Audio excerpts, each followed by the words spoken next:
Nakiisang mga tauhan ng 2nd Abra Provincial Mobile Force Company sa pangunguna ni Police Captain RJM Gonzales, Operation PCO, sa isinagawang relief operations para sa mga residenteng naapektuhan ng bagyo at habagat sa Barangay Pagala, Bukay, Abra. Katuwang ng 2nd Abra PMFC ang Local Government Unit, Municipal Disaster Risk Reduction and Management Office, Bukay Municipal Police Station, Bureau of Fire Protection, Bukay District Jail at mga barangay health workers sa paghahatid ng tulong sa komunidad. Humigit kumulang 200 na residente ang nakatanggap ng kinakailangang tulong mula sa sinagawang humanitarian mission.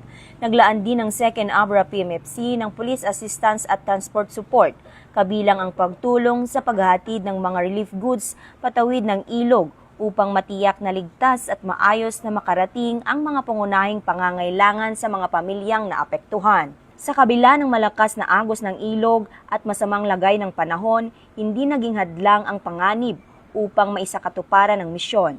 Sa pamamagitan ng pagkakaisa, koordinasyon at pagtutulungan ng iba't ibang ahensya, matagumpay na inahihatid ang mga pangunahing supply sa mga residenteng higit na nangangailangan. Ang naturang operasyon ay patunay na sa panahon ng kalamidad, ang tunay na serbisyo ay hindi lamang nasusukat sa salita, kundi sa aktwal na pagkilos, malasakit at kahandaang tumulong. Patuloy na naninindigan ang Philippine National Police na maging katuwang ng bawat komunidad sa oras ng pangangailangan.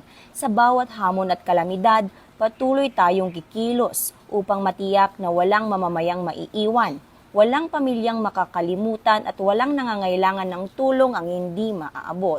Bagong PNP para sa bagong Pilipinas. Serbisyong mabilis, tapat at nararamdaman. Mula dito sa Bangged, Abra, ako ang inyong Police News Network Correspondent, Patrolwoman Maria Ella Garcia, alagad ng batas, tagataguyod ng Balitang Pulis.